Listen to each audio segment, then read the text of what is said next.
Okay, so good afternoon, everybody. So let's continue our MA course. So this afternoon we look at testing grammar. Okay, right. Please look at it. Okay, so we've looked at why test grammar, grammar testing sampling, and then we go to conclusion. Now let's check one by one, everyone. Question: how should grammar be tested? Should grammar and vocabulary be tested in isolation? Direct testing of grammar and vocabulary, or in discrete items? So if you say direct testing grammar and vocabulary, it means that they test it in isolation. You just test grammar without vocabulary. You just test vocabulary without grammar. Okay, all right. So this is in isolation. Okay. So why test grammar? Okay, look at it now. Okay, probably most proficiency tests that are administered on a large scale still retain a grammar section.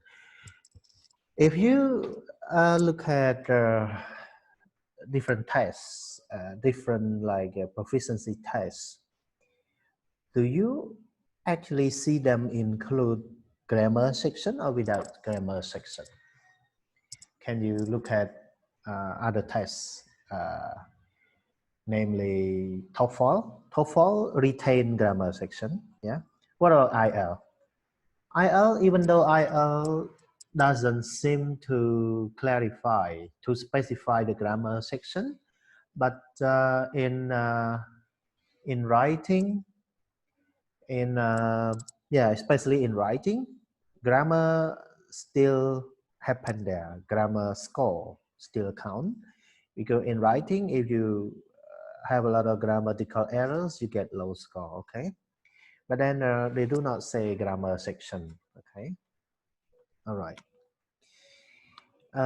One reason for this must be the ease with which large number of items can be administered and scored within a short period of time. So it's just like sometimes people want to be easy, want to be comfortable, so then they arrange their tests accordingly. So if the answer just like A, B, A, B, it might be easier, but if it happens with a lot of grammatical structures, it's quite difficult to mark. It's quite time consuming. Yeah, I believe so. Okay. So the question of content validity, everyone.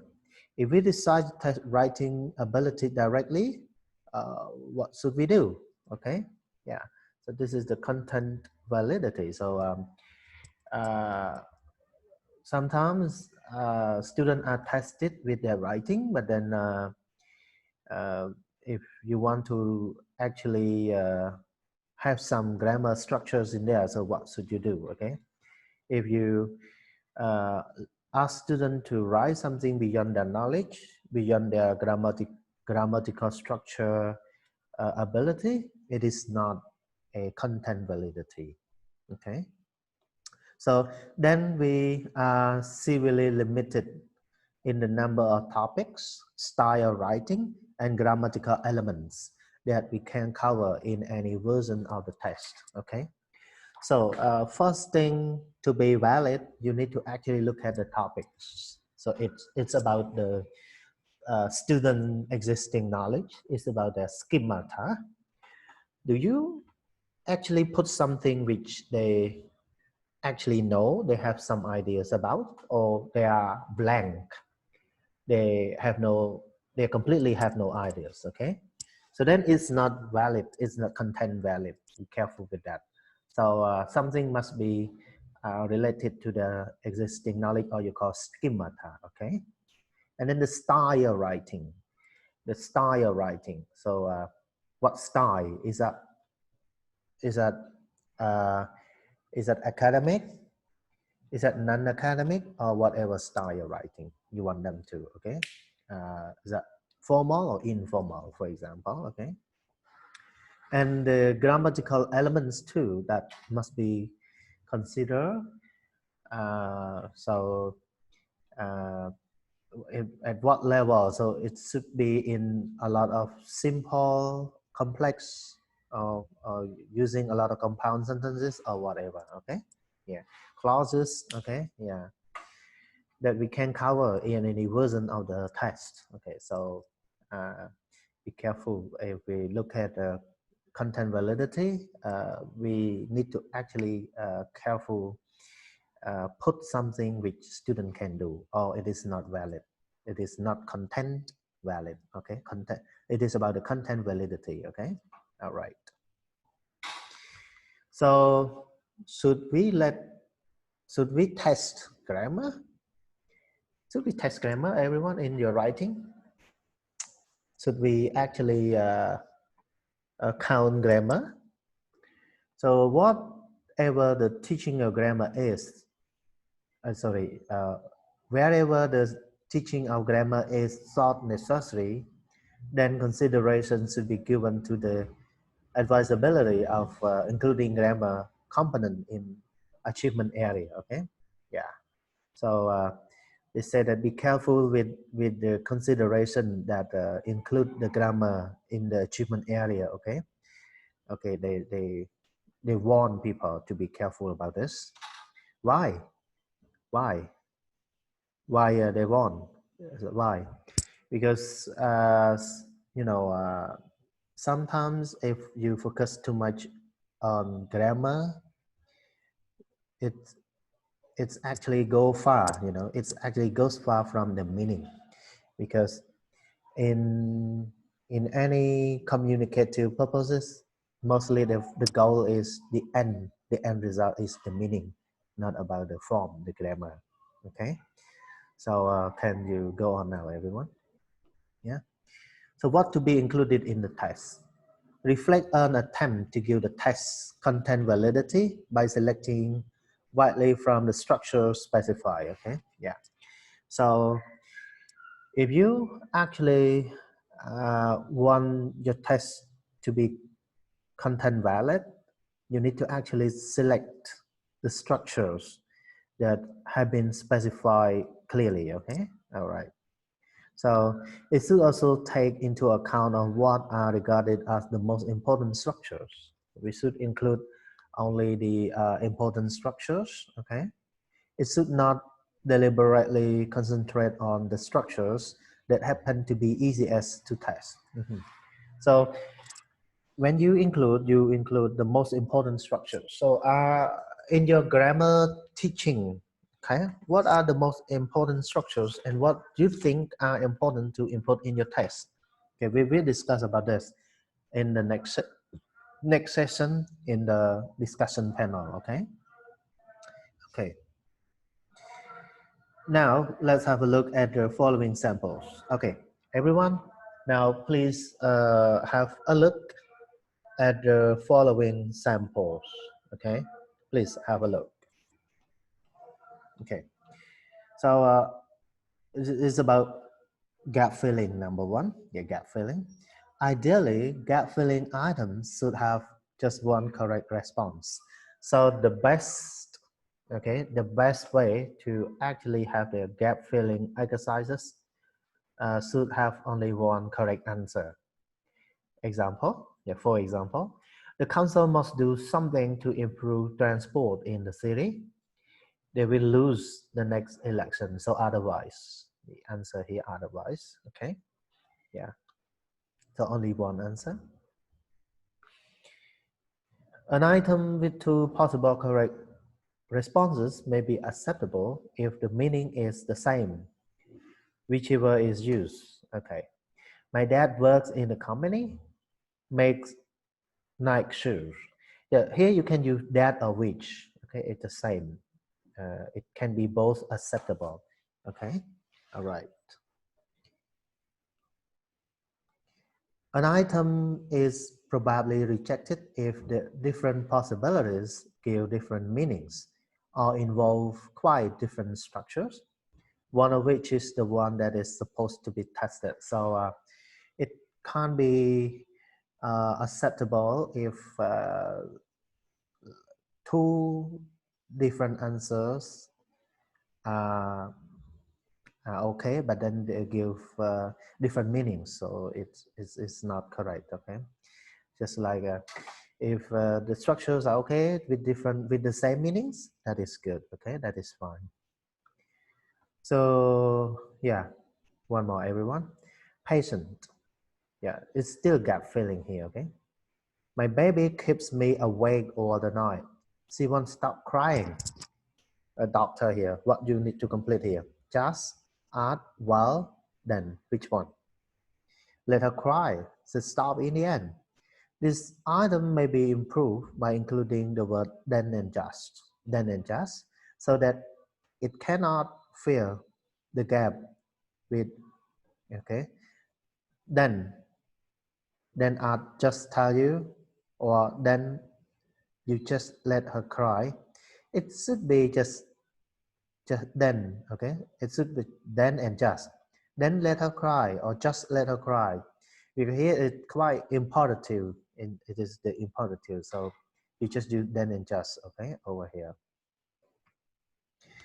Adding to the context can often restrict the number of possible correct responses to a single one, okay?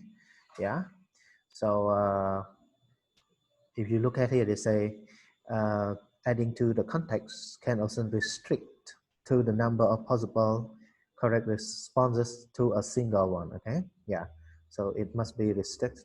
This may be presented in a longer passage with several gaps and can be used to test a set of related structures such as articles or a variety of structures. Okay. Okay, all right. So here you use this to actually test a lot of structures, okay, related structures or a variety of structures over here.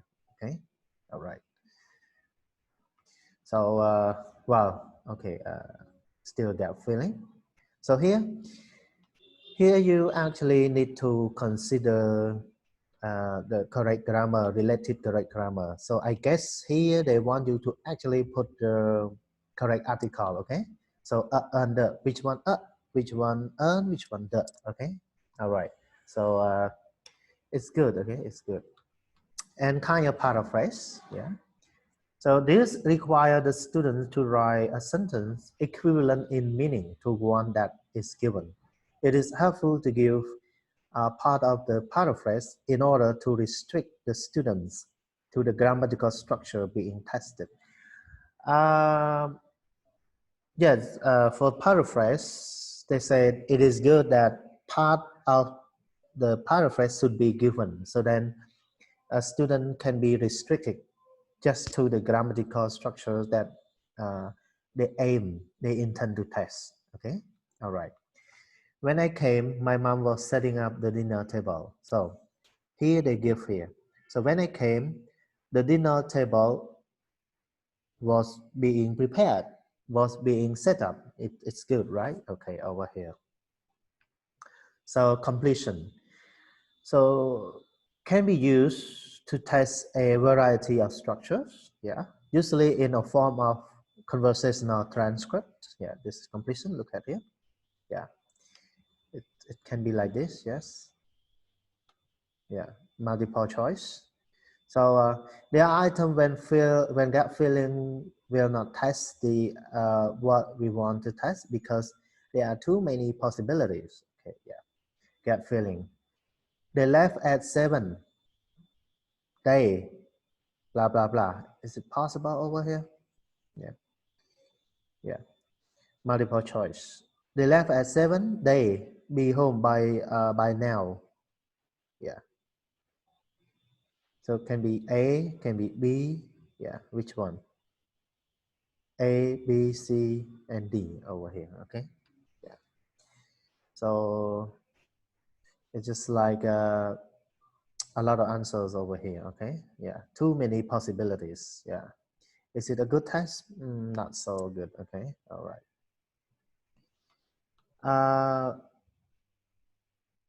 Multiple choice can be used to test a discontinuous elements. Okay, discontinuous elements. Poor man, he at that day for days now. Okay, yeah. Why doesn't he give up? Yeah, so you have A, B, C, and D. Okay, yeah. So what to put here? All right. So while we've looked at grammar testing, now we come to the conclusion. Okay. Uh, so in grammar testing, we should ask, does this test assess what the learners know or what they can do with that knowledge? Both kinds of tests are valid, but a test of knowledge cannot fairly be used to test use. Okay. Yeah. And has the learner been sufficiently prepared for the test? And does it reflect the learner's classroom experience or what? Okay, yeah. And will the test be as much as learning experience as testing one or what? So when we test students, we should actually look at their grammatical structures as well as their schemata, their existing knowledge, what they actually know already, so then we can actually test the students. Okay, so then our test can be valid. Okay, all right. So this is the end of the video presentation, and see you soon, everyone. Thank you.